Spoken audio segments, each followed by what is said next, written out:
Hello guys, இந்த வீடியோவில் நம்ம exercise 57 தான் பார்க்க போகிறோம். செல்வியோட இன்கம் டீட்டெயில்ஸ் இங்கே கொடுத்துருக்காங்கன்னா 2024-25 ப்ரீவியஸ் இயர்க்கு என்ன கொடுத்துருக்காங்கன்னா யூஎஸ் இருக்க பிஸ்னஸ்லேருந்து ப்ராஃபிட் ஏர்ன் பண்ணியிருக்காங்க. ஆனால் ரிசீவ் பண்ணது வந்து இந்தியாவில் 50,000. நெக்ஸ்ட்டு யூகேல சேலரி ஏர்ன் பண்ணியிருக்காங்க. ரிசீவ் பண்ணது வந்து இந்தியாவில் 1 lakh. இந்தியாவில் சேலரி வந்து ஏர்ன் பண்ணியிருக்காங்க. ரிசீவ் பண்ணது யூகேல 50,000. இந்தியாவில் ஹவுஸ் ப்ராப்பர்ட்டி வந்து இருக்குதான், ஆனால் ரெண்டல் இன்கம் அதாச்சும் அந்த வீடை வாடகைக்கு விட்டுருக்காங்க. அதில் இருந்து அவங்களுக்கு கிடைச்ச இன்கம் எங்கே ரிசீவ் பண்ணியிருக்காங்கன்னா யூகேல 60,000. நெக்ஸ்ட்டு வந்து பிஸ்னஸ் வந்து இந்தியாவில் கண்ட்ரோல் பண்ணப்படுதான். இன்கம் வந்து எங்கே ரிசீவ் பண்ணுறாங்கன்னா இந்தியாவில் 1 lakh. நெக்ஸ்ட்டு ஜப்பானில் இருக்கக்கூடிய பிஸ்னஸில் இருந்தால் அவங்களுக்கு ப்ராஃபிட் கிடைக்குது. எவ்வளோனா 1,50,000. அதை வந்து ஜப்பான்ல இருக்க பேங்க்ல வந்து டெபாசிட் பண்றாங்க. அந்த பிஸ்னஸை வந்து எங்கேருந்து கண்ட்ரோல் பண்றாங்கன்னா இந்தியாவிலேருந்து கண்ட்ரோல் பண்றாங்க. கன்சல்டன்சி இன்கம் வந்து யூஎஸ்ஏல ரிசீவ் பண்றாங்க. ப்ரொஃபஷனும் வந்து அங்கே தான் இருக்கான். கண்ட்ரோல் வந்து இந்தியாவில் இருக்கான் 50,000. நெக்ஸ்ட்டு யூகேல இருக்க பிஸ்னஸ்லேருந்து ப்ராஃபிட் ஏர்ன் பண்ணுறாங்க. ரிசீவ் பண்ணுறது வந்து யூஎஸ்ஏல. பிஸ்னஸோட கண்ட்ரோலும் யூஎஸ்ஏல தான் இருக்கான் 25,000. நெக்ஸ்ட்டு கன்சல்டன்சி இன்கம் ரிசீவ் பண்ணுறாங்க யூஎஸ். ப்ரொஃபஷன் அங்கே தான் இருக்கான். கண்ட்ரோலும் அங்கே தான் இருக்கான் 2 lakh. நெக்ஸ்ட்டு சிங்கப்பூரில் தான் சேலரி இன்கம் ஏர்னும் பண்ணுறாங்க, ரிசீவும் பண்ணுறாங்க 50,000. ஃபாரின் கம்பெனிஸில் இருந்து இன்வெஸ்ட்மெண்ட்டுக்கு டிவிடெண்ட் இன்கம் வந்து கிடைக்குது. அதை வந்து எங்கே ரிசீவ் பண்ணுறாங்கன்னா யூஎஸ்ஏல ரிசீவ் பண்ணுறாங்க. டெபாசிட்டும் அங்கே தான் பண்ணுறாங்க 50,000.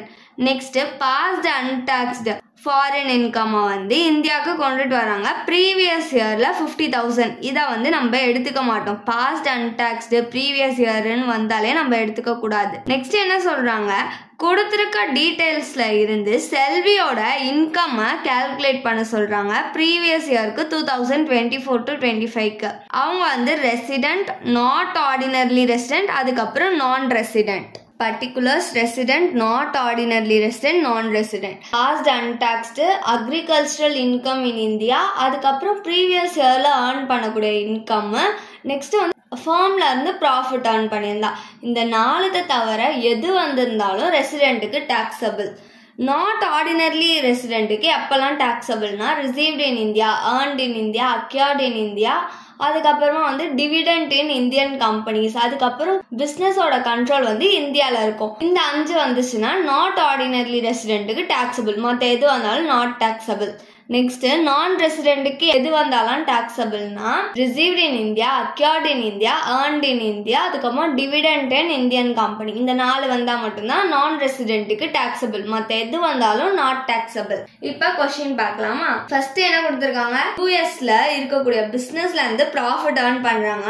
ரிசீவ்ட் இன் இந்தியா, ரிசீவ்ட் இன் இந்தியான்னு வந்திருந்தாலே 3 பேருக்குமே டாக்ஸபிள். இதுக்கு எவ்வளோ கொடுத்துருக்காங்கன்னா 50,000.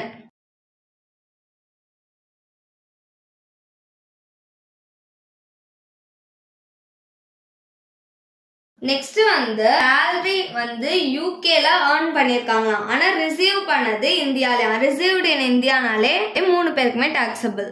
எவ்வளோ அமௌண்ட்னா 1 lakh.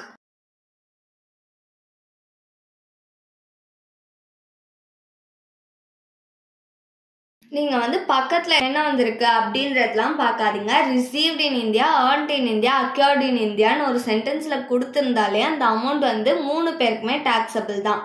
ஓகேவா? நெக்ஸ்ட் வந்து என்ன கொடுத்துருக்காங்க, சேலரி வந்து இந்தியால ஏர்ன் பண்ணிருக்காங்க. ஆனா ரிசீவ் பண்ணது வந்து யூகேல. இங்க ஏர்ன்ட் இன் இந்தியான்னு வந்துச்சு. அப்போ 3 பேருக்குமே டாக்ஸபிள். எவ்வளவு அமௌண்ட் கொடுத்துருக்காங்க, 50,000.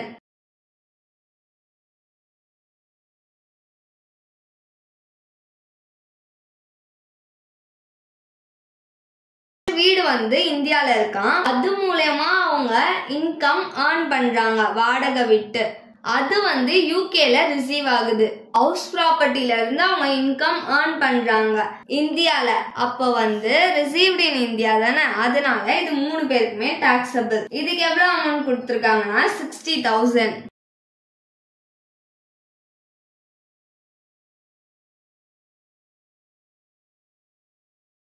நெக்ஸ்ட் வந்து பிஸ்னஸோட கண்ட்ரோல் வந்து இந்தியாவில் இருக்கான். இன்கம் ரிசீவ் ஆகட்டும் இந்தியாவில் தான்மா. அப்ப ரிசீவ்ட் இன் இந்தியானாலே என்னது 3 பேருக்குமே டாக்ஸபிள். இதுக்கு எவ்வளவு அமௌண்ட் கொடுத்திருக்காங்க? 1 lakh.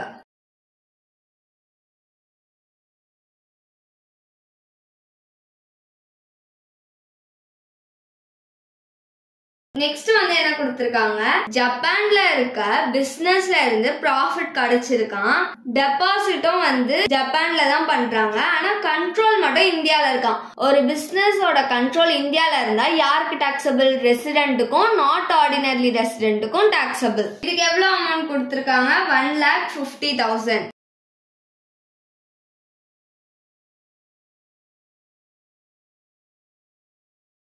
இதுக்கு ஐஃபன் போட்டுக்கோங்க.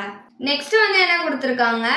கன்சல்டன்சி இன்கம் வந்து யூஎஸ்ஏல ரிசீவ் பண்றாங்களாம். ப்ரொஃபஷனும் அங்கதான் இருக்கு. ஆனா கண்ட்ரோல் மட்டும் இந்தியால இருக்கா. கண்ட்ரோல்டு ஃப்ரம் இந்தியானா ரெசிடென்ட்டுக்கும் நாட் ஆர்டினரி ரெசிடென்ட்டுக்கும் மட்டும் டாக்ஸபிள். எவ்வளவு அமௌண்ட் கொடுத்திருக்காங்கன்னா 50,000.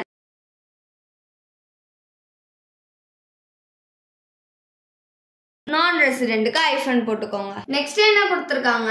யூகேல இருக்க பிசினஸ்ல இருந்து ப்ராஃபிட் earn பண்ணிருக்காங்களாம். ரிசீவ் பண்ணது யூஎஸ்ஏலயா. கண்ட்ரோலும் வந்து அங்கதான் இருக்கான். அப்ப கண்ட்ரோல்டு ஃப்ரம் யூஎஸ்ஏ. யூஎஸ்ஏல கண்ட்ரோல் பண்ணிருக்காங்க. அப்போ இது வந்து ரெசிடென்ட்க்கு மட்டும் தான் டாக்ஸபிள். எவ்வளவு அமௌண்ட்னா 25,000. மத்த ரெண்டுத்துக்கும் ஐஃபன் போட்டுக்கலாம். நெக்ஸ்ட் வந்து யூஎஸ்ல இன்கம் earn பண்ணிருக்காங்களாம். ப்ரொஃபஷனும் அங்கதான் இருக்கான். கண்ட்ரோலும் அங்கதான் இருக்கான். அப்போ கண்ட்ரோல்டு ஃப்ரம் யூஎஸ்.